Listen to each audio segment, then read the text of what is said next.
Yo, yo, yo, yo. It's the Delio, man. Happy Sunday. Today is April the 19th. Um, four more games in the NBA for today. I am live from the whip, live in the car, man. Actually, power was out this morning. So it's been a very, very busy morning, very hectic morning in general. I'm gonna give you guys the looks, and then we're gonna jump off of here, man. We're gonna jump off of here. There's no, actually, I will give you guys a couple things from Jackson, but I won't have all the graphics and stuff for today. I hope everybody's doing well. Hope everybody made some cash yesterday. I think the show plays were 3-1 yesterday. We talked about the Knicks, really all the favorites. They all got the job done yesterday, except the Lakers. The Rockets look like I don't know, man. It looked like the Rockets, I guess. I don't know what to make of the Rockets, man. This team is without Kevin Durant, they might lose their series, but we'll talk about it. I think the under in the Cleveland and Toronto game. Cleveland is just such a juggernaut when they got everybody. And I knew without having quickly Toronto would struggle. I told you guys it was Cleveland and nothing for me in that game, and they got the job done pretty easy. I think they had the biggest deficit, biggest point margin win of any team. So hopefully you guys found some ways to make some cash yesterday. We'll go through the comments real quick and we're gonna jump into it. What's up, Mitchell? This what's good, Chris.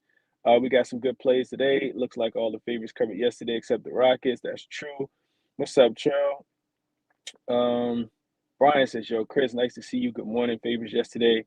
And then we got the Lakers. My goodness. Yeah, got the job done. Appreciate you, Mitchell, for people reminding people to hit the like button. Brian says a lot of unders, 3-1 to the under. I think Cleveland was the only one that went over. Yeah, I told you guys Denver and Minnesota under as well. It didn't slow down to the second half. It was 62-62 at halftime, but that one managed to stay under the number as well. So let's jump into it for today, man. I'll actually give you guys Jackson at the end. But the first game on the board for today is this Philadelphia 76ers and Boston Celtics game. So on the Philly side of things, of course, there's no Joel Embiid. He's still dealing with the appendicitis, appendectomy, whatever you want to call it, which I would imagine. I remember getting my appendix taken out. I would imagine that Joel Embiid. I don't know if he's by the time he's able to come back and the wound heals, it might be ready for him to kind of shut it down. I remember getting having appendicitis about probably 7-8 years ago. It sucks. Maybe 9 years ago. It does suck. But regardless of all that, it's another. I think first game is just typically favorites. You just take the favorite or you stay out the way. You take the favorite, you take the under, you stay out the way. So I looked at a couple things. I'll give you guys my notes. Philly, first thing, of course, they got a little bit more rest.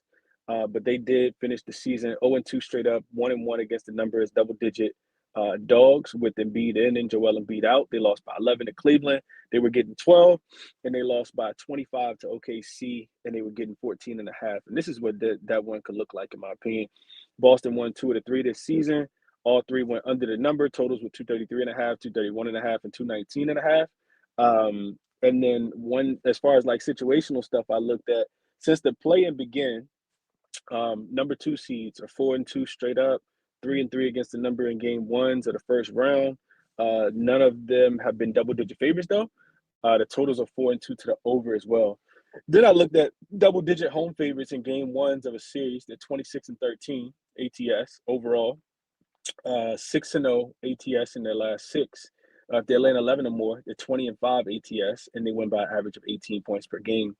Since the play-in started, double-digit favorites in series game ones of the first round are 6-1 ATS, 6-1 to the under. That tells me Boston. That tells me Philly team total under. Home favorites in game ones versus the division do well, 24-16 ATS since 2019. That's good for 60%. And that was also active yesterday on Denver and Minnesota, 59% to the under in those spots as well. So, yeah, that's what it is. Boston, in this game, I think they smack them up. And we'll see if Philly's able to recover. Historically, double-digit home favorites in game one, 66% ATS. They covered 27 out of 41 times. If it's the first round, they're 20-10, which makes it 66%. 20-10 to the under, and that's active on every game today except the Detroit and Orlando game. Boston did go 10-6 when they were laying double digits this season, allowing just 102 points per game. This is when they were laying double digits at home.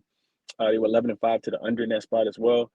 Philly gave up an average of 126 points per game when they were double-digit road dogs this season in 5 chances. And then that, of course, is active in this game as well. They lost by average of 20 points per game. So this first one is Boston. Is Boston or stay out the way?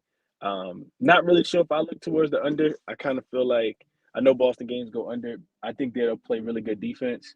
They'll, slow the game down as well. But Boston may be able to go over their team total in this game. Just kind of depends on how Philly is playing. If Boston threes are going to go in. We know that they're going to jack a lot of threes. Kind of expect the pace to be up a little bit because there's no Embiid. So I don't really want to play the under in this one specifically, but I do think that Boston is the right side.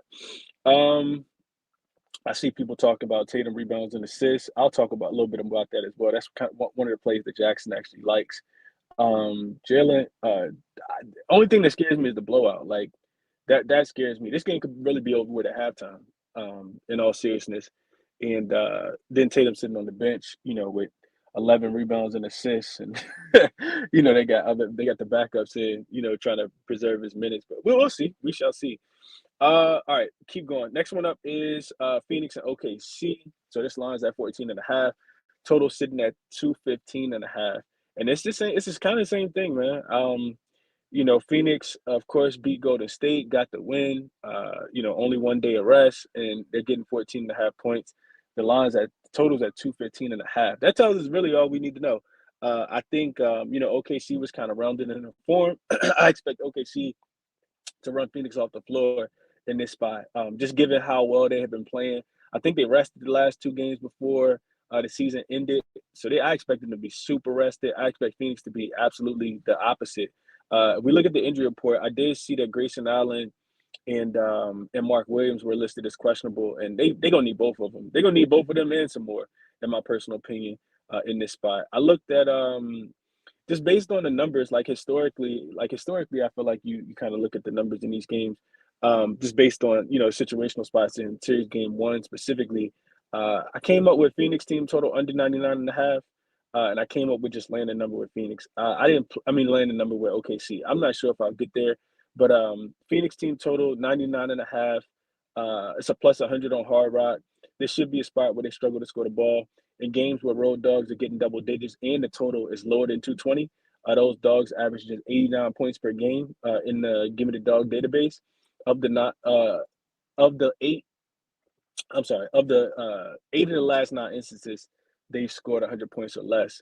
So, you kind of need Phoenix to, come in here and play some really good defense. And that's all correlated to, Devin Booker, staying under his points prop as well, 23.5. I think the number came down from 24.5.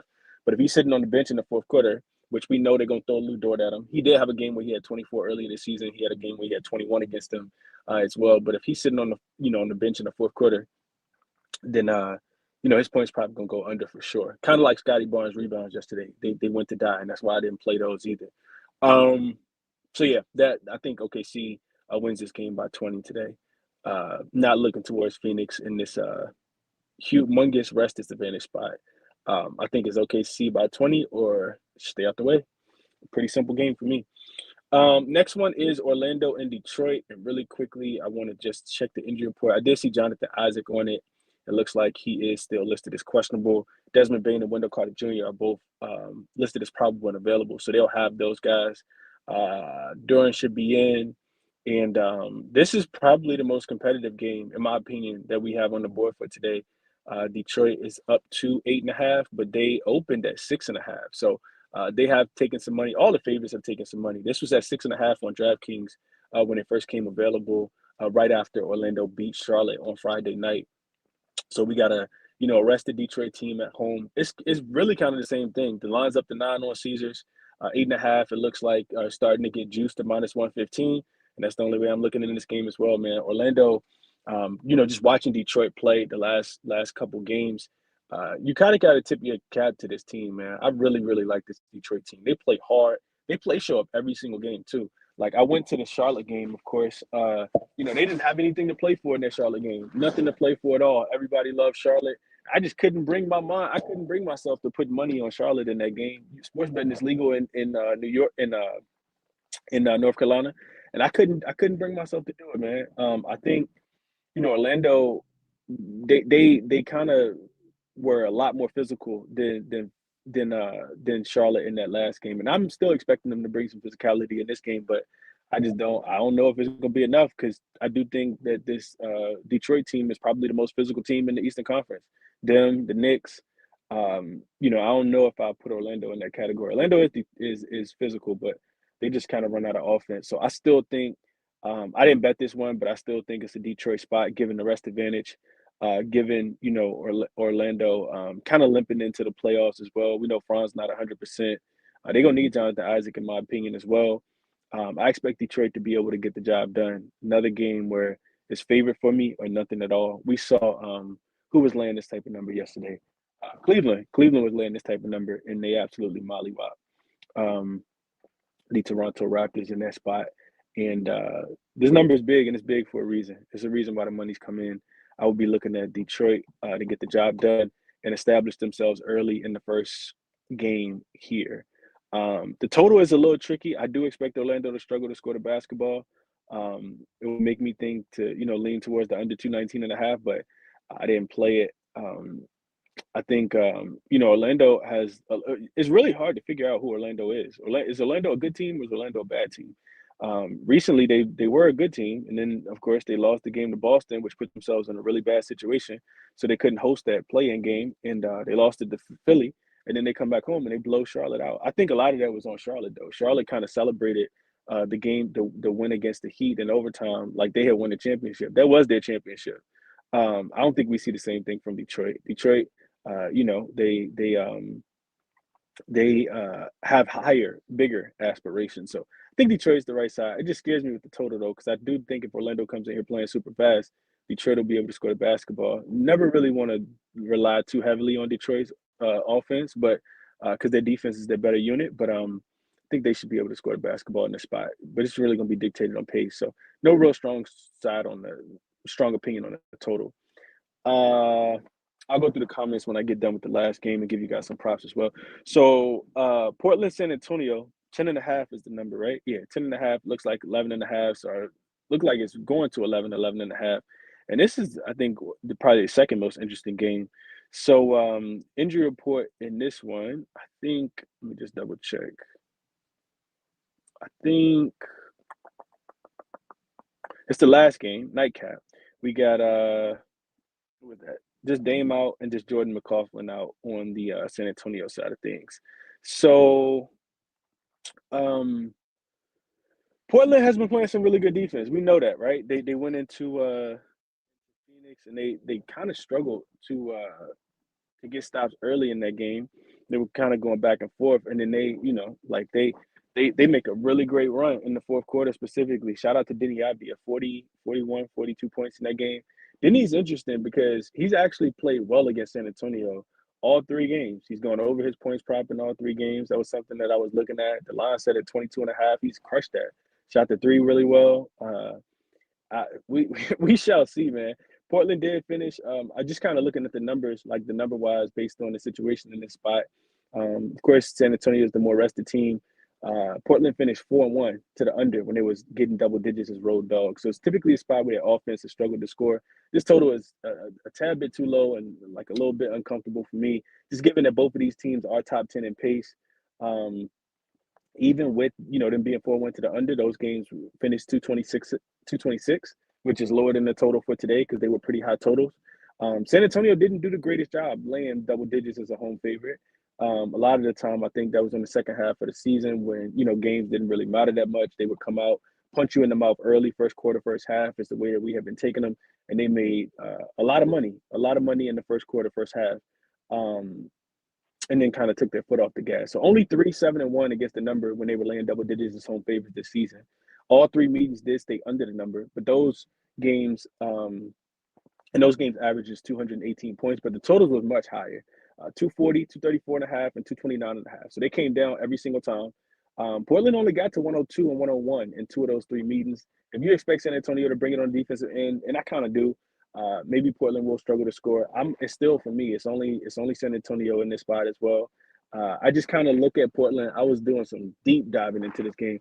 I kind of look at this Portland team And the way I kind of see Portland is they have Denny and they have like some okay 3-point shooters. This is not a great 3-point shooting team, even though they did shoot it a lot better in the second, like the last 10 games. But they also had an easy strength of schedule. And they were also number one defensive rated team. Is their defense predicated on like them, being able to uh, stop really good offenses? Because San Antonio Spurs are a really good offense. We know that. So I kind of feel like San Antonio wins this game. I kind of think that they covered a big number in this spot. I have not bet it. Make sure the injury report clear up before I bet it, because even nowadays, like, people slipping and hitting their knees at practice and all kind of stuff going on, walkthroughs. And so I'm not inclined to bet it early, but I do think that San Antonio gets the job done. I would maybe even look at San Antonio early as well. And here's why. Here's the cherry on top for me. Because when I was looking at Portland, they really, matter of fact, let me see if I can still pull it. I might be able to still pull it up. I got my laptop right underneath my phone. So yeah, so I'm looking at Portland, right? And Portland, hold on, let me get Portland offense pulled up.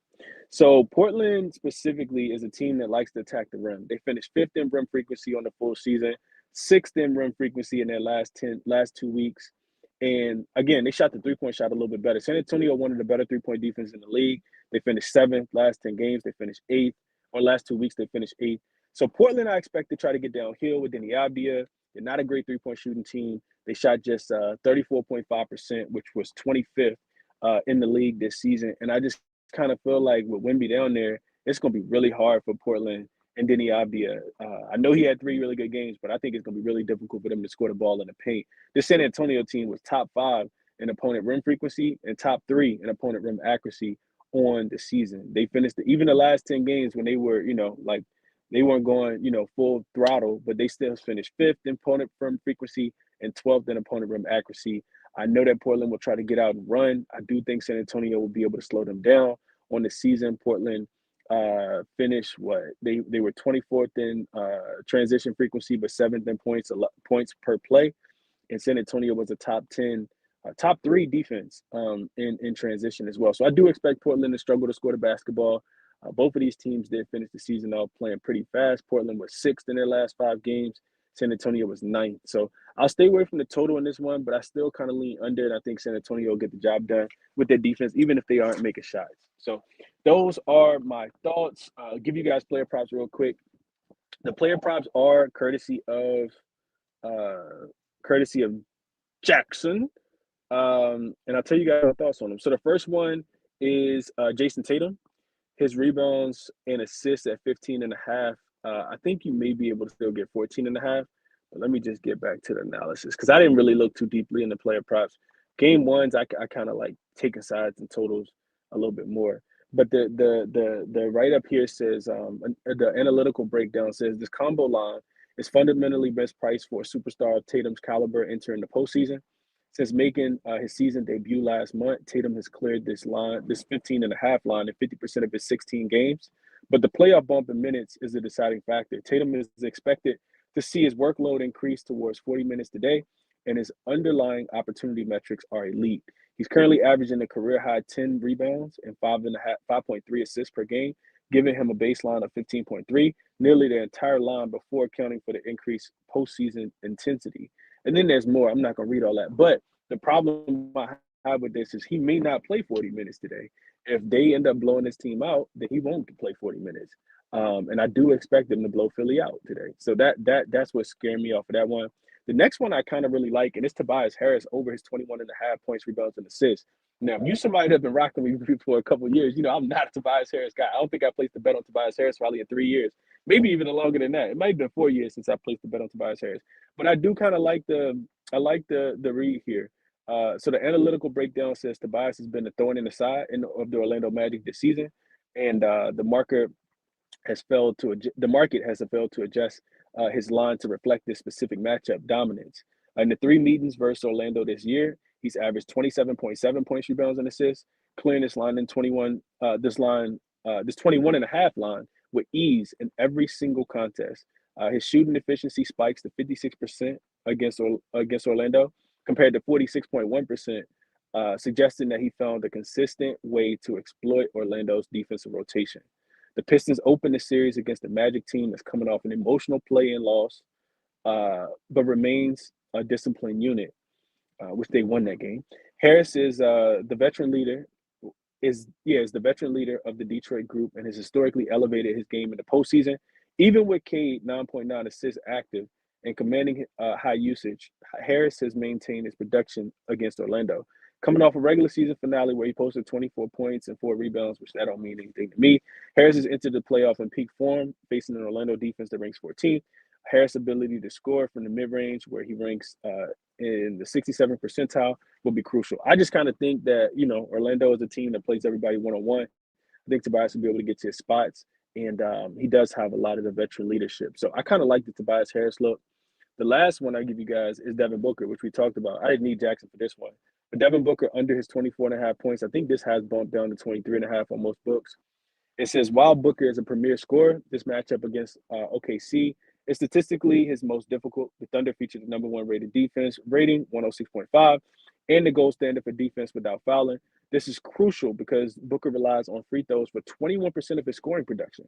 In two head-to-head meetings versus OKC, Booker usage dropped by 8.7% when he attempted nearly 7 fewer shots per game, resulting in an average of just 22.5 points. I don't got to go on, but there's more here as well. Those are the looks for Jackson today. Now I'm going to go through the comments real quick, and then I'm going to get out of here. I got to make a quick stop, and then I got to get back to the crib. All right, so let's see what you guys are at today. What's up, Felicia? Appreciate you for tapping in. Nick Smash, they did. What's up, 77 Figures? He says, great morning. Lakers got crushed, but the Wolves let me down in the fourth quarter. They need Conley on the floor in those fourth quarters. They got to figure out a way to slow down Jokic too. Jokic, man, that boy's a beast. On the road stream for sure. Charles says took Knicks -1.5 series yesterday. Should be easy. I do like this a lot, man. I wish I would have taken this as well. I do wish I had taken that. I talked about it yesterday. I did not take it. But yeah, that. I do think the Knicks gonna be able to get the job done.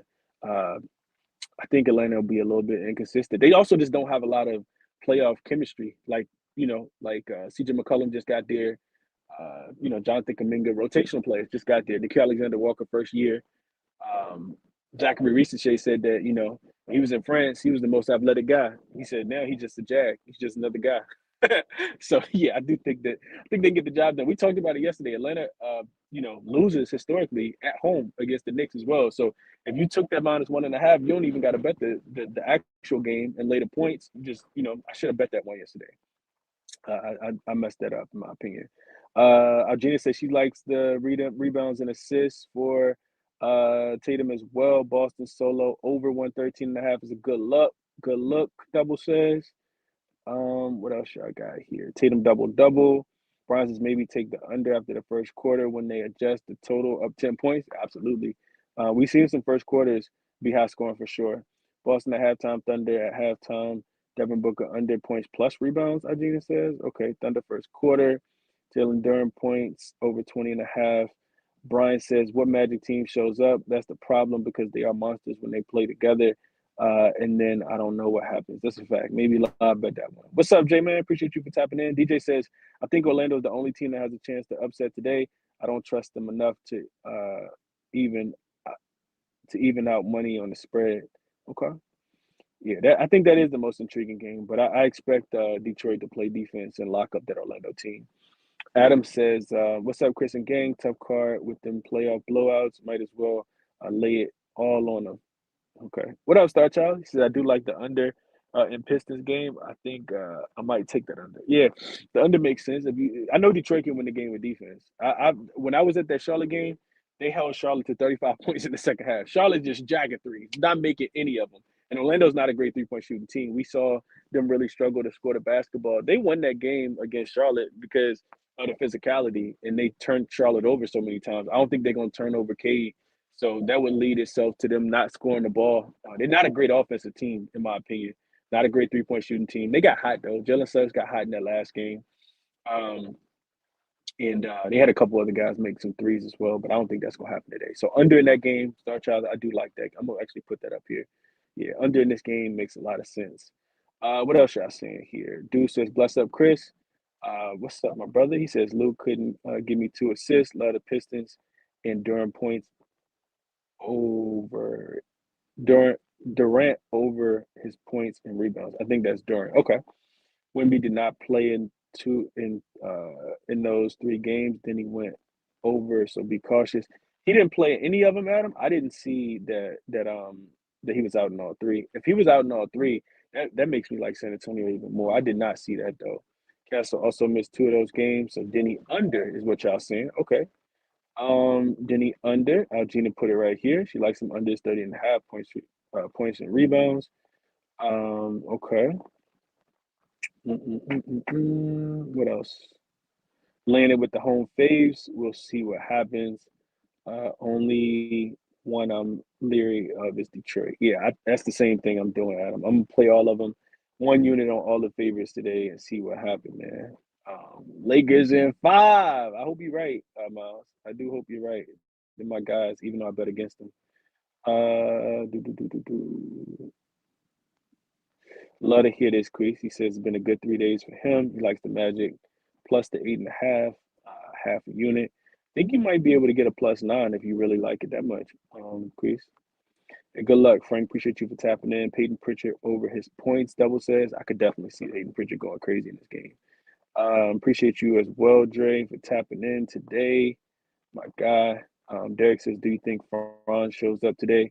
I would need to look a little bit deeper into it. I can't just tell you anything there. I would need to see matchup base, how many minutes he played in the last game, like all those things before I took it. So yeah, I gotta get out of here. I still need to run in one more real quick before I get back to the crib. And games probably start at 1 again today is what I'm thinking. So I gotta get off of here, man. But I do appreciate you all for tapping in as always. Prolific, my guy. Appreciate you for tapping in as well. What's up, bro? Y'all have a profitable day, man. That's all we after. A little bit of profit, so we can parlay that into game twos. And I will catch you guys in the next one, man. Appreciate everybody for tapping in. Of course, everything is linked in the description for the resources that I use to cap the game. Y'all enjoy the Sunday card, man. Be safe. And I'll catch you guys tomorrow, probably tomorrow morning. Um, yeah, we'll see what happened with the power. Hopefully, when I get to the crib, the power back on. But yeah, if you join late, I'm at the in a little parking lot just because I don't got no power at the crib, man. So yeah, y'all be good. I'll catch y'all in the next one, man. Appreciate everybody for tapping in.